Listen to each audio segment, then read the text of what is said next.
Hello வணக்கம் Tamil walk cinema நேயர்களே, நான் உங்க விஜய் தயா. இன்னைக்கான நேர்காணல்ல நம்மளோட யார் இணைஞ்சிருக்காங்க அப்படின்னா மூத்த பத்திரிகையாளர் சபிதா ஜோசப் அவர்கள். இப்போ சின்மய் ஒரு நேர்காணல் கொடுத்திருக்காங்க. அதை பத்தி தான் ஒரு விஷயமா இவர்கிட்ட கேட்டு தெரிஞ்சுக்க போறோம். வாங்க அவரை சந்திக்கலாம். வணக்கம் சார், எப்படி இருக்கீங்க? ஸோ இப்போ பார்த்தீங்கன்னா சின்மய் ஒரு நேர்காணல் கொடுத்திருந்தாங்க. அதுல நிறைய விஷயங்கள் அவங்களுமே சொல்லியிருந்தாங்க. ஸோ அதை பத்தி தான் இன்னைக்கு நம்ம இந்த பேட்டியில பேச போறோம். ஸோ ஃபர்ஸ்ட் விஷயம் இந்த முத்தமழை பாட்டே வரவே இல்லை படத்துல. ஆனா அதுக்கு போய் இப்படி தி விசஸ் சின்மயின்னு கிளப்பி விட்டாங்களே அப்படின்ற மாதிரி இருக்கு. இது என்னன்னா, ஒரு சின்மய்க்கு ஒரு வாய்ப்பு தேட ஒரு வாய்ப்பு இது. அவங்க மறுபடியும் இங்க நான் இருக்கேன் உள்ளே நையா அப்படிங்கிற மாதிரி இது பண்ணியிருக்காங்க. அதை தாண்டி இன்னொரு புது வாய்ஸை கொண்டு வர்றார் ரஹ்மான். அந்த வாய்ஸை நீங்கள் தடுக்கிற மாதிரி அல்லது அந்த வாய்ஸை கெடுக்கிற மாதிரி தான் இருக்குது. அது தேவையில்லாத விஷயம்தான். ஒரே நேரத்தில் ராஜா பாடினாலும் சரி, ரஹ்மான் பாடினாலும் சரி, ஒவ்வொருத்தருக்கும் ஒவ்வொரு வாய்ஸ் இருக்குது. அந்த வாய்ஸ் தனித்தனியாக இருக்கும்.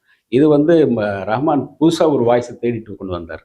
அது புது வாய்ஸ் தானே. அவர் இந்த சினிமாவுக்கு இப்போ புதுசு. அது அந்த இதுக்கு அவங்க தான் நிறைய ஹிட்ஸ் கொடுத்துருக்காங்க. இப்போ இந்த படத்தில் உங்களுக்கு ஒரு புதுசாக தானே அந்த வாய்ஸ். சினிமாயை பார்க்கும்போது இவங்க வேற ஒரு வாய்ஸா இருக்கு, வேற ஒரு ஜானர்ல வேற ஒரு கலர்ல இருக்கு. இப்போ கேட்குற மாதிரியும் இருக்கு, வேற மாதிரி கொஞ்சம் கவாலி மாதிரியும் வேற மாதிரியும் கொஞ்சம் இருக்கு. இவங்க வழக்கமான ஒரு பி சுசிலா பாடின மாதிரி இருக்கு. இப்போ பி சுசிலா மறுபடியும் பாடின மாதிரி மறுபடியும் தன்னை நான் இருக்கேன் அப்படின்னு ஒரு தக்க வச்சுக்க அது வந்திருக்காங்க. அதுக்காக தான் இது அது எல்லாமே ஒரு பரபரப்பும் ஏற்படுத்திட்டாங்க. இப்போ இவருக்கு ஒரு தலைவலியா போச்சு மணிரத்னத்துக்கு. ஏன் அந்த பாடலை நீங்க சேர்க்கல, சின்மய் பாடினது மட்டும் என்ன எடுத்து சேர்த்துருங்க அப்படிங்கிற மாதிரியெல்லாம் இது பண்ண ஆரம்பிச்சிட்டாங்க. ஏன்னா படத்தோட ஏற்கனவே படம் பயங்கர லென்த்தியா இருக்கு. இந்த ஒரு பாடல் சேர்த்தீங்கன்னா இன்னும் கொஞ்சம் லென்த்தியா போயிடும்னு அவரை கட் பண்ணியிருக்காங்க நிறைய. அது ஒரு ப்ரொமோஷனுக்காக வச்சாங்க.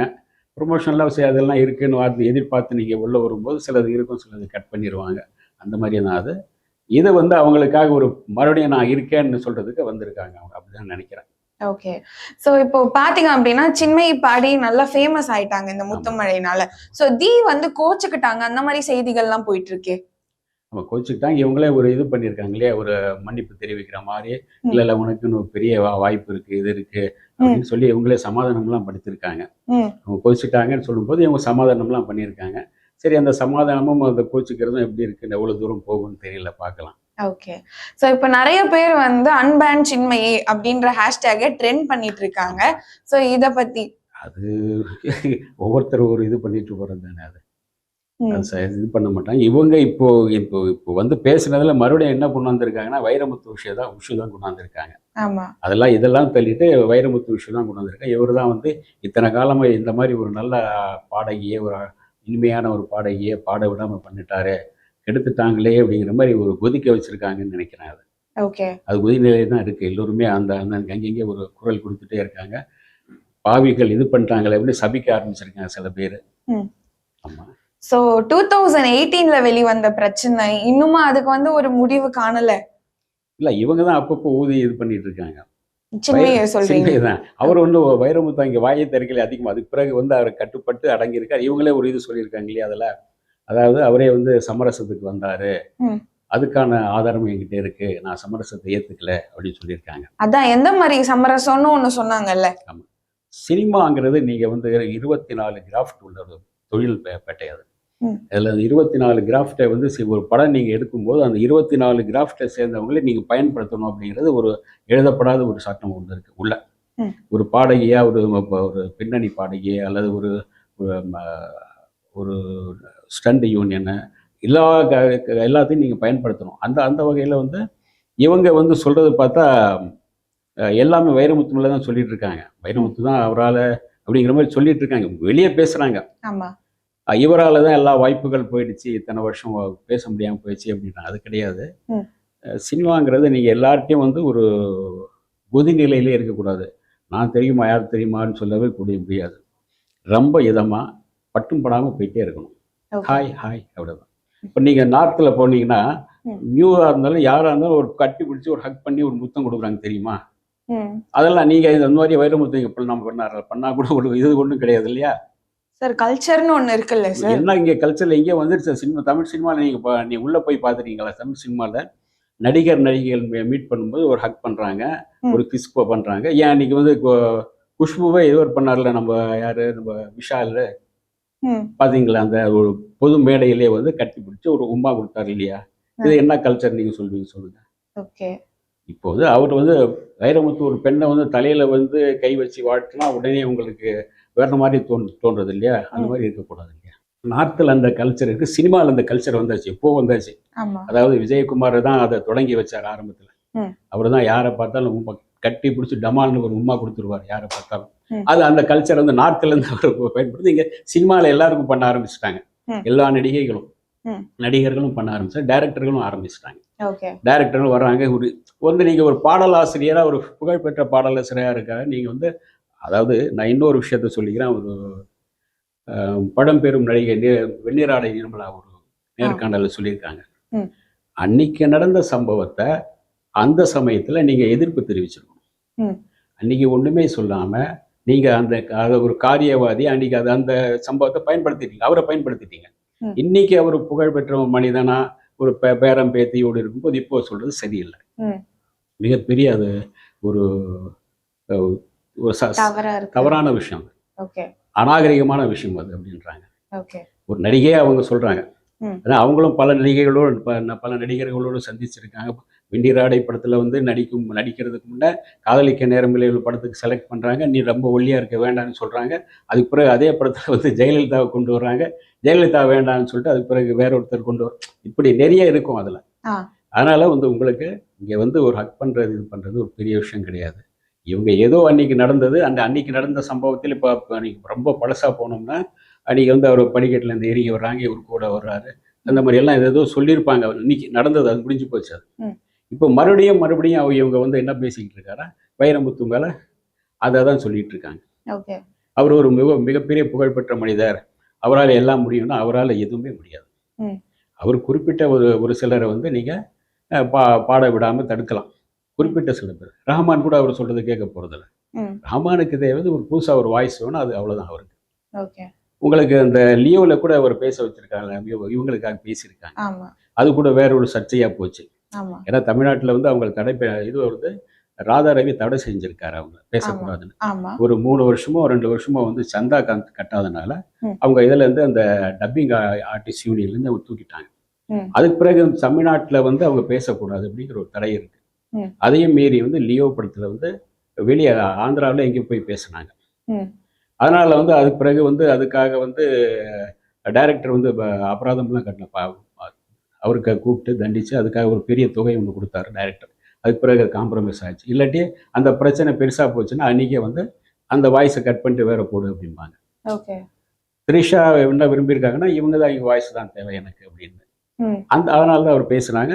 அதே சமயத்தில் டைரக்டர் முடிவு பண்றதுதான். ம். டைரக்டர் இவங்க முடிவு பண்றதுதான். இங்கே வந்து உங்களுக்கு இவர் வைரமுத்துலாம் முடிவு பண்ண முடியாது. குறிப்பிட்ட சில பேர்கிட்ட சொன்னா எல்லோரையும் சொல்லவும் முடியாது. ம். அவர் இப்போ எந்த மாதிரி நிலையில் இருக்காருன்னா பட்டும் படாமல் போயிடுவோம். எதுக்கு வாய் திறந்து பேச 4 பக்கம் யாராவது குரல் கொடுத்தாங்கன்னா வேற மாதிரி மாறிடும் தெரியும் அவருக்கு. அதனால் அவர் எங்கேயுமே முடிஞ்ச அளவுக்கு கொஞ்சம் அதை அடக்கி வாசிக்கிறார். ஓகே. ஆனால் இவங்க தான் அப்பப்போ வந்து அதை கொஞ்சம் இது பண்ணுறாங்க. அப்புறம் அது போக ராதாரவியை கொஞ்சம் இழுத்து விட்டாங்க. இப்போ ஆ. ராதாரவி சொல்லிட்டு ஆமா இருக்காங்க. சொன்னாங்க. அவர் தான் இது பண்ணா, அவர் ஒரு மாதிரி ம். அப்படி இப்படின்னு சொல்லியிருங்க. அவர் என்ன கேட்டிருக்காருன்னா நான் எத்தனை பெண்களோட படுத்தேன் நான் சொல்லு அப்படின்னு அவர் டமால்னு ஒரு குரல் கொடுத்தாரு அவர். ம். அவர் ராதாரவி அதாவது ஒரு யூனியன்ல இருக்கும்போது உங்களுக்கு சில யூனியன்கள்ல போனீங்கன்னா ம். டான்சர்ஸ் யூனியன்ல இப்போ ஒரு பிரச்சனை ஓடிட்டு ஆமா போயிட்டு இருக்கு. அதுல வந்து ஒரு யூனியனுக்குன்னு ஒரு சட்டத்திட்டம் இருக்கும். ம். நீங்க வந்து வெளியே வந்து 20,000 ரூபாய் கட்டுற மாதிரி வச்சிருப்பாங்க. உள்ள வந்து 2 லட்சம் 3 லட்சம் அப்படின்னு 5 லட்ச ரூபான்னு சொல்லுவாங்க. ம். அது 5 லட்ச ரூபாய் கட்டி ஆகணும்.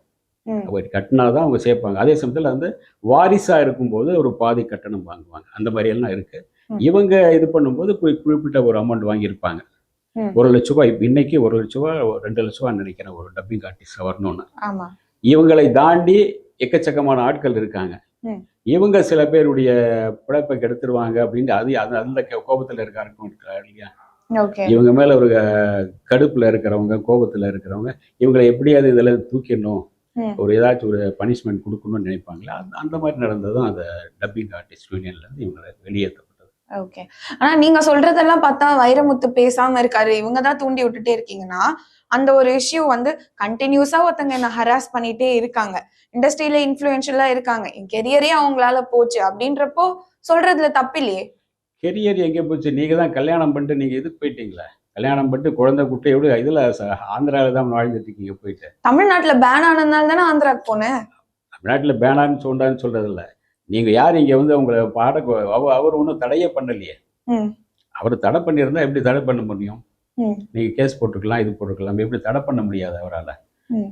ஒரு பாடல் ஒரு படத்துக்கு பாடல் இவர் எழுதினார் தான் உண்டு. ம். இவர் எழுதாம பழனி பாரதியோ, காலியோ வேற யாராவது எழுதும்போது, அது வந்து அங்கே வந்து இவர் அவங்கள பாட வைக்காதீங்கன்னு சொல்ல முடியாது இல்லையா? ம். அவர் எப்படி சொல்ல முடியாது? ஓகே. ஏன்னா இவங்க ஏன்னா ஒரு பெரிய இன்ஃப்ளூயன்ஸ்ல இருக்கார், பெரிய அதெல்லாம் கிடையாது. ம். இவங்களும் ஒரு பெரிய இன்ஃப்ளூயன்ஸ்ல இருக்காங்க, ஒரு பெரிய சமூக பின்னணியோடு இருக்காங்க. ம். இவங்களுக்கு ஒரு பெரிய ஜாதி பின்னணி இருக்கு, அவருக்கு ஒரு பெரிய ஜாதி பின்னணி இருக்கு. இந்த மாதிரி நிறைய 2 பேருக்கு இருக்கு. ம். ஆனாலும் கூட அவர் முடிஞ்ச அளவுக்கு கொஞ்சம் அதிகமா அடக்கி வாசிக்கிறார். எனக்கு தெரிஞ்சு ம். எனக்கு தெரிஞ்சு அடக்கி வாசிக்கிறார். அவங்க கொஞ்சம் சில இடங்கள்ல சொல்றாங்க. அதை வந்து ஒரு விஷயத்த, அதாவது சினிமாவை பொறுத்த வரைக்கும் எப்படின்னா, நீங்க 4 பக்கம் 4 பேரும் 4 விதமா நடப்பாங்க. ம். சில அதாவது சில ஜூனியர் ஆர்டிஸ்டுக்கான ம். சக நடிகை, ஜூனியர் இல்லை சொல்ல, சக நடிகைகள்லாம் நடிகர்களுக்கான ஒரு ஏஜென்ட்னு வச்சுக்கோங்களேன். ஏஜென்ட் ஒன்று இருந்தாங்கன்னா, ஓகே. அல்லது ஏதாச்சும் ஒரு தேர்வு செய்கிறவர், ம். அவர் பேசும்போது பின்னாடி தட்டுவார், முதுக பிடிச்சு அமுக்குவார், இது பண்ணுவார். அப்போல்லாம் அவங்க ஒன்றும் சொல்லக்கூடாது, ஏன் இப்படி சொல்ல சொல்றீங்க? மாட்டாங்க. ஆ. இப்படி சொன்னாங்கன்னா அவங்க அடுத்த படத்தில் அவங்க இருக்க மாட்டாங்க. ம். இங்கே இருக்கிற சமூக இது அதுதான். ம். இங்கே எல்லாத்துக்கும் கட்டுப்பட்டு தான் சில பேர் இங்கே வர்றாங்க. சில பேர் பணத்தின் நிமித்தம் வர்றாங்க. சில பேர் வந்து அதை வந்து இங்கே சினிமா தானே, இது தொழில் தானே ம். அப்படிங்கிற மாதிரி போயிடுறாங்க. இங்கே வந்து நீங்கள் அவரை நீங்கள் ஒரு பிடிக்கக்கூடாது, என் கூட நீங்கள் என்ன என்னோட இடிச்சிட்டு இருக்கிறீங்க, நீங்கள் கட்டி பிடிக்கிறீங்கலாம் சொல்லாமல் பட்டும் படாமல் அவர்கிட்ட நடந்துட்டு போயிட்டே இருக்கலாம். கடந்து போகிற மாதிரி போயிடலாம் ஈஸியாக. நிறைய பேர் அந்த மாதிரி போயிட்டுருக்காங்க. ம். சில இடங்களில் எதிர்ப்பு தெரிவிக்கும் போது இந்த மாதிரி நீங்கள் சொன்னாங்க இல்லையா, சரி நீங்கள் அவங்க வேண்டாம், ம். இவங்க வேணாம்னு சொல்ல போகிறதில்ல. ம். அந்த டைரக்டர்கள், அந்த மற்ற ஆட்கள், ஹீரோஸ் அல்லது அந்த இந்த மியூசிஷியன், ம். அவங்க என்ன நினைப்பாங்கன்னா, இவங்க வந்தாலும் ஏதாச்சும் ஒரு பிரச்சனை கிளப்பி விடுவாங்கப்பா. இவங்களால நிறைய பிரச்சனை இருக்குன்னு சொல்லும்போது அவங்க வந்து அப்படியே தடுத்து நிறுத்திடுவாங்க. ம். அதாவது ஒரு காலகட்டத்தில் பார்த்தீங்கன்னா, எம்ஜிஆர் படத்தில் அதிகமாக நடித்தவர் MR Radha. Okay. MR Radha அவரை எம்ஜிஆர் சுட்ட பிறகு மறுபடியும் நடிக்க வந்த பிறகு யாரும் கூப்பிடவே இல்லை. ம். எம்ஜிஆர் சொல்லலை. ம். எம்ஜிஆர் அவரை வந்து நடிக்க விடாதீங்க, அவர் யாரும் வாய்ப்பு தராதுன்னு சொல்லவே இல்லை. ம். இவங்க எல்லாம் என்ன நினைக்கிறாங்கன்னா, இவரை நம்ம படத்தில் போட்டால் எம்ஜிஆர் நம்ம கோச்சுக்குவாரோ அப்படின்னு இவங்க நினச்சிக்கிறாங்க. ஓகே. இப்படி தான் சினிமாவில் அதே மாதிரி தான். இவங்க சினிமாயை பாட விடாதீங்க இவர் சொல்ல போகிறதில்ல. ம். ஒருவேளை நம்ம வைரமுத்துனாலும் போகும்போது அவர் கோச்சுக்குவாரோ அப்படின்னு நினைக்கலாம். ம். இப்படி தான் இவங்களுக்குள்ளே நினச்சிக்கிறது தான்.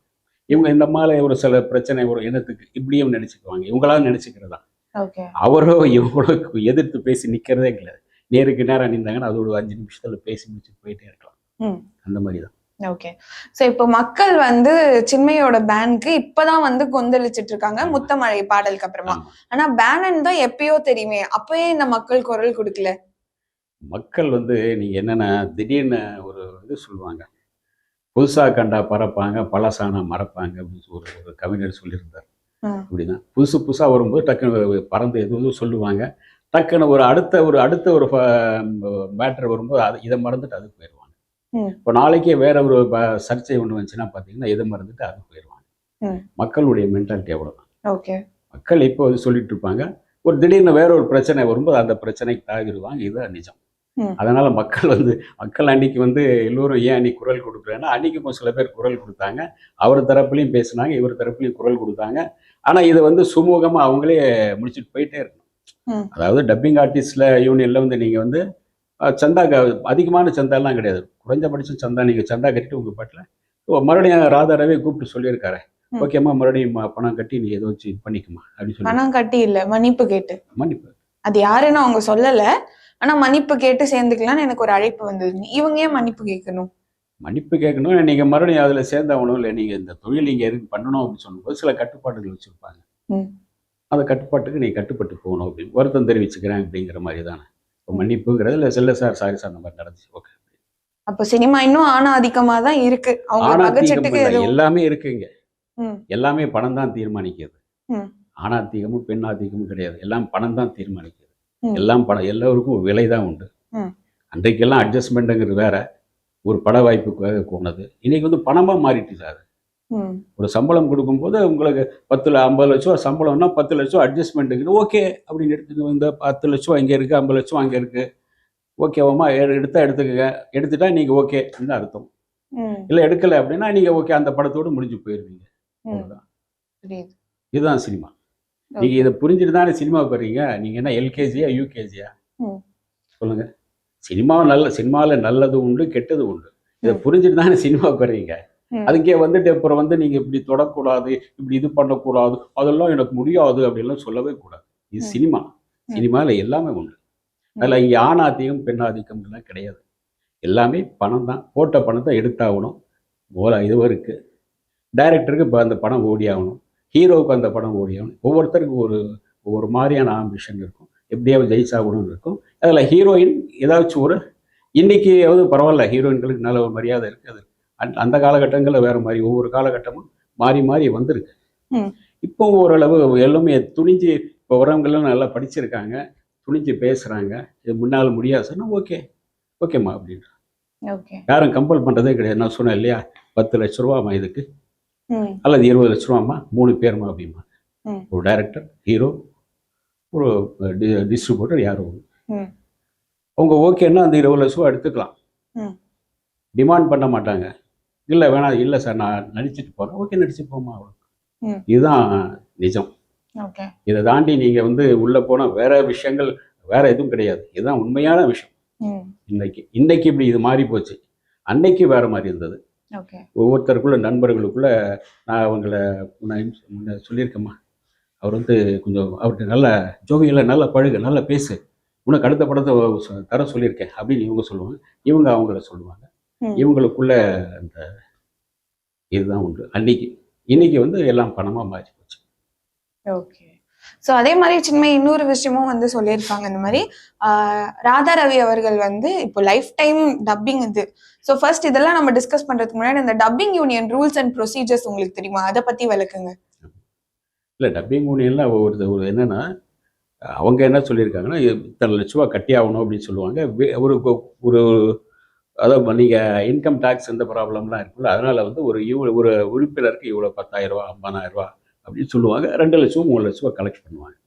இதில் வந்து என்னென்னா, அந்த டப்பிங் யூனியனை சேர்ந்தவர்கள், அதே மாதிரி மற்ற, அதாவது அந்த சக நடிகர்கள், ஸ்டண்டை சேர்ந்தவங்க, இவங்களை ஒவ்வொருத்தர் 5 லட்சம் ஒரு 5 லட்ச ரூபா கட்டுவாங்க. அவங்க வாரிசாக இருக்கிற பட்சத்தில் அவங்க வாரிசுக்கு பாதி தான் கட்டணும். அப்புறம் வந்து அந்த பணத்தில் வந்து இவங்களுக்கு நாளைக்கு சப்போஸ் இவங்களுக்கு ஒரு பாதிப்பு ஏற்பட்டால், அடிப்பட்டாலோ, உயிருக்கு ஏற்பட்டால், அதுலேருந்து இவங்களுக்கு ஒரு 2 லட்சமோ 1 லட்சமோ இவங்க கொடுத்துருவாங்க. அதுக்கான இதெல்லாம் செய்வாங்க. இதெல்லாம் உண்டு. இதெல்லாம் வேற என்ன சொல்லியிருக்காங்க? லைஃப் டைம் மெம்பர்ஷிப்பே 5,000 ரூபாய் தான். ஆனா இவர் வந்து 2 லட்சம் 2.5 லட்சம் அன்னன்னைக்கு என்னென்ன தோணுதோ யாருன்றத பார்த்து வாங்குவாரு. இல்ல, அது வந்து எல்லா இடத்துலையும் இருக்கிறது. அதாவது ஒரு சங்கத்துல இவ்வளவு கட்டணம் அப்படின்னு இருக்கு, அதான் அவங்க வசூல் பண்ணுவாங்க. இதை நீங்க மறுத்து பேசலாமா? அப்போ இதுக்கு போகலாமே, கோர்ட்டில் போகலாம், இதுல போகலாம், இந்த மாதிரி பேசலாமே. அதுதான் 6 வருஷமா கேஸ் போயிட்டு இருக்கு, நான் போட்டிருக்கேன்னு சொல்றாங்களே. அது வந்து இந்த கேஸ் போயிட்டே தானே இருக்கு. அதுக்கான ஆதாரம் தேவையில்லையா உங்களுக்கு? இவ்வளோ கேட்டாங்க அப்படின்னா, அவர் ஒவ்வொருத்தருக்கு ஆட்களுக்கு தகுந்த மாதிரி கேட்குறாரு அப்படின்னா, இவங்க என்ன சொல்றாங்கன்னா, அட்ஜஸ்ட் பண்ணுறவங்ககிட்ட கொஞ்சம் கேட்க மாட்டாரு, இவங்ககிட்ட கேட்குறாரு அப்படிங்கிற மாதிரி அது தான் சொல்லியிருக்காங்க. அவர் அதனால தான் அப்படி சொல்லியிருக்காரு. ஆனால் நீங்கள் டப்பிங் பேச வர்றீங்க, உங்களுக்குன்னு ஒரு செல்வாக்கு இருக்குது, நீங்கள் சம்பாதிக்க முடியும்னு சொல்லும்போது நீங்கள் 2 லட்ச ரூபா கொடுத்து பேசிட்டு போயிட்டே இருக்கலாம். லைஃப் டைம் இதுவே 5,000 ரூபாய்னா நான் ஏன் 2 லட்சம் கொடுக்கணும்? 5,000 ரூபாய்லாம் கிடையாது, லைஃப் டைம் தான். அது மாதிரி அதிகமாக இருக்குது. எனக்கு தெரிஞ்ச யாரோ ஒருத்தர் புதுசாக இருக்கிற இப்போ சமயத்தில் சேர்ந்தாங்க, 1 லட்ச ரூபா கட்டி சேர்ந்தாங்க. அவங்களுக்கு நிறைய வாய்ப்புகள் இன்னும் வரல, 1-2 வாய்ப்புகள் தான் வருது. ஆனாலும் 1 லட்ச ரூபா கொடுத்து அவங்க சேர்ந்துருக்காங்க. அது வந்து லைஃப் டைம் 5,000 ரூபாலாம் இருக்கா என்னன்னு தெரியல, எனக்கு அதை பற்றி ஃபுல்லாக தெரியல. அதை வந்து ராதா ரவி சார்கிட்ட கேட்டு வேணா தெரிஞ்சு வேணா சொல்கிறேன் ஒரு வாட்டி. ஓகே. ஸோ அதே மாதிரி இன்னொரு விஷயம் வந்து என்ன சொல்லியிருப்பாங்க அப்படின்னா, நான் வந்து நல்லா சம்பாதிக்கிறேன், என்னால வந்து ஆண்டு சண்டா கட்டவே முடியாதா, அதுக்கு போய் என்ன நீக்கிட்டாங்க அப்படின்ற மாதிரி. கரெக்ட் தானே? கட்டலையே நீங்கள், அதனால தான் அவன் நீக்கினாங்க. 2 வருஷம் நீங்கள் கட்டாதனால நீங்கள் நீக்கினாங்க. நான் சம்பாதிக்கிறேன் அப்படின்னு சொல்லிட்டு நீங்க கட்டாம இருந்த எப்படி? ம். நான் நல்லா சம்பாதிக்கிறேன், நான் எப்படி கட்ட மாட்டேனான்னு சொல்லிட்டு நீங்க 2 வருஷம் கட்டவே இல்லைங்க. அதான் அவங்க சொல்றது காரணம். 2 வருஷம் அவங்க கட்டவே இல்லை, அதனால தான் நீக்கணும் அப்படின்றாங்க. அப்போ வந்து அவங்க சொல்றது பொய்யா, இவங்க சொல்றது பொய்யா சொல்லி நிறைய சம்பாதிச்சும் கூட இவங்க கட்டாம இருக்கிறது நீங்க தானே தவறு. அப்போ ஆண்டு சந்தா கட்டலன்னு சொல்லும்போது லெட்டர்ல எப்படி ஒழுங்கீன நடவடிக்கை அப்படின்றத மென்ஷன் பண்ணி அனுப்புவாங்க? ஆமா, நீங்க சந்தா கட்டலைன்னா உங்க மேல ஒரு ஒழுங்கீன நடவடிக்கை எடுக்கப்படும். அதாவது இந்த உறுப்பினரா நீக்கப்படும் உங்கள் மேல. உறுப்பினர் கார்டு நீக்கப்படும். அல்லது நீங்க வந்து சந்தா கட்டி இனிமேல் கரெக்டாக கட்டிடுறாங்க என்ன பேசி நீங்கள் சமரசமாக பேசிட்டு எனக்கு இல்லைங்க கொஞ்சம் கஷ்டமா இருந்தது, முடியல என்னால், இனிமேல் கரெக்டாக உங்களுக்கு சந்தா கட்டிடுறேன் அப்படின்னு வந்து பேசிட்டு போயிட்டு நான் முடிஞ்சது. ஒழுங்கின நடவடிக்கைன்னா இது சும்மா அந்த மாதிரி பேர் அதுதான். உங்கள் மேல் நடவடிக்கை எடுக்கப்படும் அப்படின்னு சொன்னாங்க. என்ன ஆஃபீஸ்ல இருந்து நீங்க ஒழுங்கா வரல, கரெக்டா இந்த கரெக்ட் நேரத்துக்கு 5 காலை 9 மணினா 9க்கு வராம நீங்க 11 மணிக்கு வரீங்க, இந்த மாதிரி அதுதான் நடவடிக்கை. அதுதான் நீங்க வந்து உங்களை வந்து நீக்கிடுவோம் அப்படிங்கிறது தான் அது. அப்படி பார்த்தா ஜில்லுன்னு காதலுக்கு நான் பேசினதுக்கு எனக்கு ₹1 கூட சங்கத்துல இருந்து தரல அப்படின்னு சொல்லியிருப்பாங்க. ஆமா, அது ஏன் தரலன்னு இவங்க தான் கேட்கணும். அவங்க போயிட்டு சங்கத்துல கேட்கணும், அதை ப்ரொடியூசர்கிட்ட கேட்கணும். நீங்க என்கிட்ட தானே கொடுக்கணும், ஏன் சங்கத்துக்கு கொடுத்தீங்கன்னு கேட்கணும். ப்ரொடியூசர் தான் இவங்க தர்றாரு. ப்ரொடியூசர் கொடுத்து இவங்க கிட்ட கொடுத்து இவங்க தான் சங்கத்துக்கு போகணும். டைரக்டா சங்கத்துக்கு நீங்க எப்படி தரலாம் அப்படி ப்ரொடியூசர்கிட்ட கேட்கலாமே. இப்ப ராதா ரவி அதை எடுத்துக்கிட்டது தப்பு இல்லை, அவரை தப்புன்னு நாம சொல்ல முடியாது. அவருடைய யூனியன்ல இந்த மாதிரி சில சட்ட திட்டங்கள் அவர் வச்சிருக்காரு. அந்த சட்ட திட்டத்துக்கு நீங்க கட்டுப்பட்டு போனா போகலாம், இல்லாட்டி நான் வெளியே போறேன்னா போயிட்டே இருக்கலாம் அப்படிங்கிறது அவங்க சொல்றது. ஆனா ராதா ரவி நல்லவர் மிக நல்லவர், அவரு பண்ணதெல்லாம் நல்லதுன்னு நான் சொல்லவே வரல. இந்த யூனியனுடைய சட்ட திட்டங்கள் அப்படின்னு சொல்றாங்க. 3 பெண்கள் வந்து ராதா ரவியும் வந்து இந்த மாதிரி ஹராஸ் பண்ணாங்க அப்படின்னு போட்ட ட்வீட்டை நான் ஷேர் பண்ணேன். ஷேர் பண்ண உடனே தான் எனக்கு இதெல்லாம் நடந்தது. நீங்க ஏன் ஷேர் பண்றீங்க? நீங்க என்ன வந்து நீங்க டப்பிங் ஆர்டிஸ்டா இருக்க போறீங்களா, இல்ல யார் சமூகத்துக்காக போராட போறதுன்னு இருக்கீங்களா? இப்போ ஒரு சினி செலிபிரிட்டினா ஒரு சோஷியல் இஷ்யூக்கு நான் குரல் கொடுக்கணும்னு எதிர்பார்ப்போம்ல. அதுக்காக தான் இவர் வந்து வர வேண்டாம்னு சொன்னார். அவர் டப்பிங் அவர் நீக்கிட்டான்னு சொல்ல முடியாது, சொல்லலை அவர். இவங்க சொல்றது அதுக்காக தான் அப்படின்னு சொல்றாங்க. அதுக்கு பிறகுதான் அந்த பிரச்சனைகள் ஆரம்பமாச்சுன்னு சொல்றாங்க. ஆனா அவர் என்ன சொல்றாங்கன்னா, நீங்க 2 வருஷம் சந்தா கட்டல நாங்க நீக்கிட்டோம் அப்படின்றாங்க. இப்ப எது அவங்க சொல்றது இருக்கலாம், இவங்க சொல்றதும் இருக்கலாம். இவங்க சொல்றது என்ன, சந்தா கட்டல நீக்கிட்டோம், முக்கியமான விஷயம் அவ்வளவுதான். சந்தா கட்டல நீக்கிடுவாங்க. நீங்க வந்து அதுக்காக அந்த விஷயக்காகன்னா இருக்கலாம், இல்லாம இருக்காது. நீங்க வந்து நீங்க கண்ணாடி வீட்டுக்குள்ள இருந்து கல்லெறிகிற மாதிரி தானே இந்த சம்பவம். நீங்க உங்களுடைய பிரச்சனை நீங்க பேசலாம், அவர்களுடைய பிரச்சனை கொண்டு வரும்போது என்னத்துக்கு எந்த பொண்ணு இருந்தாலே பயங்கர பிரச்சனை தான்ப்பா, ஏதாச்சும் ஒன்று பண்ணி விடுங்க அப்படின்னு போயிட்டே இருப்பாங்க. ஓகே, ஸோ அதே மாதிரி இப்போ சந்தா கட்ல டப்பிங் யூனியன்லேருந்து நீக்கினாங்க, சரி நியாயமான பேச்சுனே வச்சுப்போம். அப்போ மத்த சங்கத்துக்குலாம் வந்து இவங்களை எடுக்காதீங்க இதுவாதீங்க அப்படின்னு சொல்லிட்டு ராதா ரவி எதுக்கு அழுத்தம் கொடுக்கணும்? ராதா ரவி அழுத்தம் கொடுக்க முடியாது, அவர் பண்ணாருன்னு தான் சொல்றாங்களே. இந்த மாதிரி ராதா ரவி சொன்னதை அழுத்தம் கொடுக்க முடியாது. யார் அழுத்தம் கொடுக்குறான் அப்படின்னா, நீங்க பெப்சி தலைவர் ஆர்.கே. செல்வமணி அவர் தான் அழுத்தம் கொடுக்க முடியும். அவருக்கு தான் கட்டுப்பட்டது மற்ற 24 கிராஃப்டும் இவருக்கு கட்டுப்பட்டது. இவர் வந்து அந்த டப்பிங் ஆர்டிஸ்ட் மட்டும்தான், அதை தாண்டி வெளியே போக முடியாது. இவர் நடிகர் சங்க தலைவரும் கிடையாது, அப்புறம் வேற எதுவும் கிடையாது. அவங்களுக்குள்ள ஒரு இன்ஃப்ளூயன்ஸ் இருக்கும், பேசிக்குவாங்க, அவ்வளவுதான்.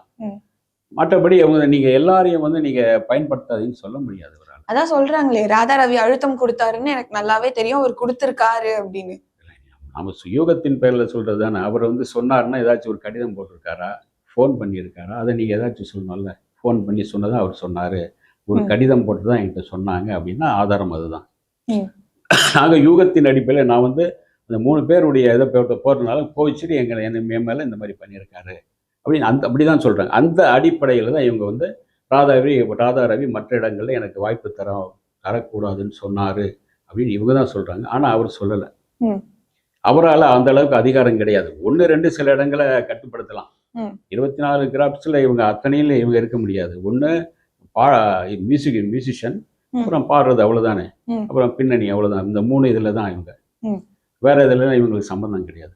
அது மியூசிக் டைரக்டர் அவர் தீர்மானிக்கிறது, அந்த ப்ரொடியூசர் அல்லது டைரக்டர் தீர்மானிக்கிறது தான். இந்த குரல் நமக்கு வேண்டாம் சார், புதுசாக வேற ஒரு குரல் கொண்டு வருவோம் சார் அப்படிம்பாங்க. சில பேர் இந்த ஒரு ஒவ்வொருத்தருக்கு ஒரு இது இருக்கு இல்லையா, இப்போ நீங்கள் வைரமுத்து ஒரு பாடல் எழுதுறாங்கன்னா 3 லட்ச ரூபா கொடுத்தாங்க ஒரு பாட்டுக்கு.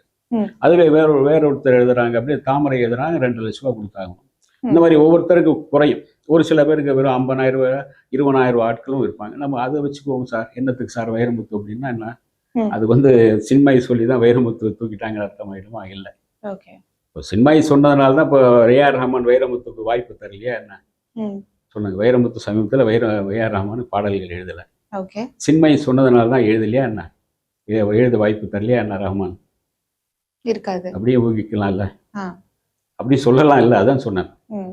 யாரும் யாருடைய பிழைப்பும் கிடைக்க முடியாது ஈஸியாக. ஏன்னா ஒவ்வொருத்தரும் ஒவ்வொருங்களுக்குன்னு ஒரு சட்டத்திட்டங்கள் வச்சுருக்காங்க. அவங்க வந்து இந்த இந்த பாட்டுக்கு இவங்க வந்தால் தான் நல்லா இருக்கும்னு அவங்க தீர்மானிக்க மியூசிக் டைரக்டர் தான் தீர்மானிக்கிறார், டைரக்டர் தான் தீர்மானிக்கிறார். வேறு யாரும் தீர்மானிக்க முடியாது. ஓகே. ஆனால் யாராவது இப்படி குரல் கொடுக்கலாம் விட்டு, அதான் நான் சொன்னேன் இல்லையா, என்னத்துக்கு நமக்கு கவிஞர் தேவையாக இருக்காரு, ம். அவரை ஏன் பகைச்சிக்குவான்னு நினைக்கிற ஆட்கள் இருக்கலாம். ஓகே. ஆனால் அவர் சொல்ல மாட்டார், இவங்களாம் நினைச்சுக்கலாம். ம். அதுதான். ஓகே. ஸோ இப்போ பார்த்தீங்க அப்படின்னா டப்பிங் யூனியன்ல அவங்களுக்கு சந்தா கட்டல நீக்கிட்டாங்க அப்படின்லாம் சொல்றீங்க. அப்போ ஏன் வந்து அவங்களுக்கு பாட எந்த வாய்ப்புமே கிடைக்கல? பாடுற வாய்ப்பும் கிடைக்கல. நான் இப்போ நீங்கள் தெலுங்கில் தான் எக்கச்சக்கமாக பாடிட்டு இருக்கீங்க, பேசிட்டு இருக்கீங்க, அங்கே பிஸியாக இருக்கீங்களா நீங்கள் தான்? முன்ன சென்னையிலேருந்து இப்போ ஆந்திராவில் இருக்கீங்க. ஆந்திராவில் அவர் கணவர் கூட பாடகர், நடிகர், அங்கே பிஸியாக இருக்காங்க. ம். இப்போ இங்கேருந்து நீங்கள் இங்கே இருக்கிற, அதாவது ஒரு ஒரு ஒரு பாட்டுக்கோ சரி பாடலுக்கும் சரி ஒரு நடிகரை தேர்ந்தெடுக்கும் போது பக்கத்தில் யார் இருப்பா அப்படி எடுக்கும் புரட்டும் போது இந்த கேரக்டருக்கு இவங்க பிறந்துவாங்க, ஓகே, ம். இவரை விட பெட்டராக ஒருத்தர் இருப்பார். ஆனாலும் அங்கே அந்த ஞாபகத்தில் வராது. டக்கு ம். ஞாபகத்தில் சரி ஓகே இவங்க பண்ணிக்குவோம், ம். அவ்வளோதான். இப்போ ஏற்கனவே இவங்க மேலே சில சர்ச்சைகள் இருக்குது, என்னத்துக்கு ம். தேவையில்லை. இங்கேயே நிறைய பேர் இருக்காங்க பாடகிகள், ம். பயன்படுத்திக்கலாம் அப்படின்னு ஸோ போயிட்டு. இப்போ அவங்க தெலுங்குக்கு போனதுனால தான் அவங்களுக்கு வாய்ப்பு கிடைக்கலன்னு சொல்ல வரீங்க? தெலுங்குக்கு போனதுனால வாய்ப்பு கிடைக்கல. அவங்க அங்கே போய் பிஸியாக தானே இருக்காங்க. இங்க கிடைக்கலன்னு தான் உங்க கெரியரையே தெலுங்குல ஸ்டார்ட் பண்ணாங்க. ஓகே, ஒரு இடத்துல கிடைக்கல, இன்னொரு இடத்துல அவங்களுக்கு நல்லா கிடைச்சிருக்குல்ல, ம். அதை பயன்படுத்தி போயிட்டே இருக்குங்க. ம். இப்போ 2015ல பாத்தீங்கன்னா அவங்க 28 படங்களுக்கு 34க்கும் மேற்பட்ட பாடல்கள் வந்து பாடியிருக்காங்க. எப்போ இந்த வைரமுத்து மீட்டு இஷ்யூ வந்ததோ அதுக்கப்புறத்துல இருந்து அவங்களுக்கு தமிழ் சினிமா வாய்ப்புகள் அப்படியே குறைய ஆரம்பிச்சிருச்சு. கடைசியா அவங்க பண்ண நோட்டபிள் ப்ராஜெக்ட்னா அந்த 96, ஏன்னா 2019ல அது வெளிவந்தது. அதாவது அதுக்கப்புறம் போச்சு. வைரமுத்துக்கு வேற வேலையே இல்லாம இவங்க எந்த படத்துல போய் பாட போறாங்க, அப்ப அந்த வாசல்ல போய் உட்கார்ந்துட்டு தர்ணா பண்ணி இந்த பொண்ணை பாட வைக்கவே கூடாதுன்னு போராட்டம் பண்ண மாதிரி எல்லாம் சொல்லிட்டு இருக்கீங்க நீங்க. அவங்க ஒரு இன்ஃப்ளூயன்ஷியல் ஆள் இல்ல, அவங்க சொன்னா அவர் சொல்ல வாய்ப்பே கேட்பாங்கல்ல. கிடையாது. ம். அந்த படத்துல ஒரு பாடல் எழுதுனா இந்த பாடல் நாங்க அவங்கள பாட விடாதீங்கன்னு சொல்லலாம். ம். அந்த பாடல் எழுதிருந்தா ம். அதுவும் சொல்ல தேவையில்லை. அவர் மியூசிக் டைரக்டர் என்ன செய்ய தீர்மானிக்கிறாரோ, டைரக்டர் என்ன தீர்மானிக்க அதுதான் இங்க நடக்கும். ஓகே. இவர் சொல்ல வாய்ப்பு இல்லை. நான் சொன்னேன் இல்லையா, இவர் அவருடைய தயவு வேண்டும் அப்படின்னு ஏதாச்சும் நினைக்கும் போது அது சில பேர் அப்படி சொல்லுவாங்க. சோ வைரமுத்து அவ்வளவு இன்ஃப்ளூயன்ஷியல் இல்லைன்னு சொல்ல எல்லா இடத்துலையும் இன்ஃப்ளூயன்ஸ் பயன்படுத்த முடியாது, எல்லா இடத்துலையும் பயன்படுத்த முடியாது. அவருடைய சொந்த படமாக இருந்தால் அல்லது அவருடைய நண்பருடைய படமாக இருந்தால் பயன்படுத்தலாம். ஓகே. இதுதான். சோ இப்போ சின்மைக்கு கோர்ட்ல என்ன தீர்ப்பு வரும், எப்போ அதுக்கான நடவடிக்கை?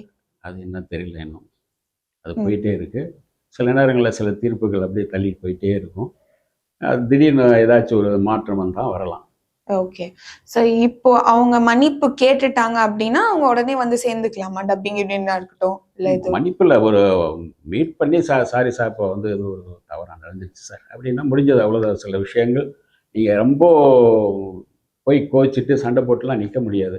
சினிமாவை பொறுத்த வரைக்கும் ஒரு ஹக் பண்ணுறாங்க, ஒரு கை கொடுத்தாங்க, சாரி சார் ஏதோ ஒரு தவறாக நடந்துருச்சு சார் அவ்வளோதான் அப்படின்னா சரி, அவங்களும் மறந்துடும், இவங்க மறந்து போயிட்டே இருக்கிறது தான். சினிமாவை பொறுத்த வரைக்கும், அரசியலை பொறுத்த வரைக்கும் நிரந்தர எதிரியும் கிடையாது, நிரந்தர நண்பரும் கிடையாது. நீங்கள் பீக்கில் இருக்கிற வரைக்கும், நீங்கள் நல்ல வாய்ஸ் இருக்குது, உங்களுக்கு ஒரு மார்க்கெட் இருக்கிற வரைக்கும் நீங்கள், அதுக்கு பிறகு உங்களை தூக்கி வீசிட்டு வேற ஒருத்தர் வந்துடுவாங்க. இதுதான் சினிமா. அதுக்காக உங்களுக்காகவே அவங்க யாரும் தொங்கிட்டு இருக்க மாட்டாங்க, அவங்க தான் இருக்கணும்னு யாரும் சொல்லவே மாட்டாங்க. யார் அந்த நேரத்தில் இருக்கோ அவ்வளோதான். ஓகே. ரஜினி சார் படத்தில் பார்த்தீங்கன்னா அந்த நேரத்தில் யார் பீக்கில் இருக்காங்க, ஹீரோயின், அவங்க தான் ஹீரோயின். யார் காமெடியன் நல்ல பீக்கில் இருக்கா அவர் தான் காமெடியன். யார் பீக்கில் இருக்கார் மியூசிக் டைரக்டர் அவர் தான் மியூசிக் டைரக்டர். இதுதான் ரஜினி சார் ஸ்டைல். ஓகே. இதுதான் சினிமா. ஸோ இப்போ ரஹ்மான் வந்து ஒரு வாய்ப்பு கொடுத்தாரு, கொஞ்சம் கொஞ்சமா இப்போ அவங்க மன்னிப்பு கேட்க மாட்டேன்னு வந்து சொல்லிட்டாங்க. ஸோ ஆடியன்ஸ்லாம் அவங்க திரும்பி வரணும்னு வந்து எதிர்பார்க்குறாங்க. ஸோ ரஹ்மான் கொஞ்சம் கொஞ்சமா அவங்களை திருப்பி கொண்டு வந்துட முடியுமா இண்டஸ்ட்ரிக்கு? இல்லை, தெரியல. அது தெரியல, சரியா தெரியல. ரஹ்மான் தான் முடிவு பண்ணணும். அந்த பாடலுக்கு இவங்க இவங்க அந்த அந்த பாடல் குறிப்பிட்ட பாடலுக்கு இவங்க பொருந்துவாங்களான்னு அவர் தீர்மானித்து அவர் கொடுத்தா தான் உண்டு. ஸோ கடைசியா இந்த சின்மயி விசஸ் வைரமுத்து, ராதா ரவி அப்படின்றது 2018லேருந்து போயிட்டு இருக்கு. ஸோ அந்த உங்களோட வேர்டிக்ட் என்ன சார்? இல்லை, அது வந்து சினிமாவில் 2 பேர் எல்லோருமே நட்பாக தான் போயிடணும். எல்லாம் பேசி முடிச்சுக்க வேண்டியதான். பேசி தீர்ப்பு அவங்களே சொல்லியிருப்பாங்க இல்லையா, சமரசத்துக்கு வந்தாருன்னா சரி, ஓகே சார், இனிமேல் வந்து நாம் பார்த்து பேசிக்கலாம் சார், நம்ம அந்த இது வேண்டாம் சார், ஓகே சார் நீங்கள் போயிட்டு வாங்க சார், நான் போயிட்டு இருக்கோம், அவ்வளோதான். சினிமாவில் நீங்கள் எதிரியும் கிடையாது, நண்பனும் கிடையாது. நீங்கள் இன்னைக்கு மார்க்கெட்டில் இருக்கிற வரைக்கும் நீங்கள் இருப்பீங்க. நாளைக்கு போயிட்டீங்கன்னா யாரும் உங்களுக்கு திரும்பி பார்க்கறது கிடையாது. ஓகே. தியாகராஜ பாகவதர் வந்து ட்ரெயினில் ஏறும்போது சென்ட்ரலில் ஏற மாட்டார், எக்மோரில் ஏற மாட்டார். தாம்பரம் தாண்டி ஒரு ஏதாச்சும் ஒரு காடான ஒரு பகுதியில் தான் அங்கே ட்ரெயின் நிப்பாட்டுவோம், அங்கே தான் அங்கே போய் ஏறுவார். ஏன்னா கூட்டம் அவ்வளோ சேர்ந்துடும். அதே தியாகராஜ பாகவதர் வந்து நொடிச்சு போயிட்டு, அதே இந்த அவரை பார்க்கணும்னு ஆசைப்பட்ட ஆட்கள், அவரே வந்து அந்த பிளாட்ஃபாரத்தை நடந்து வருவதே கூட்டு போய் நகர்ந்து போடான்னு சொன்ன ஆட்களும் இருக்காங்க. இதுதான் cinema. Okay. So thank you so much sir. So Chinmayi issue வந்து நீங்க சொல்லிட்டு இருந்தீங்க. ஆனா வந்து ஆடியன்ஸ் எல்லாருமே சின்மயிக்கு சப்போர்ட் பண்றப்போ, இல்ல அவங்க இப்படி பண்ணலாம் அப்படின்னு நீங்க சொன்னது வந்து ஒரு டிஃப்ரெண்டா இருந்தது அந்த பெர்ஸ்பெக்டிவ் வந்து.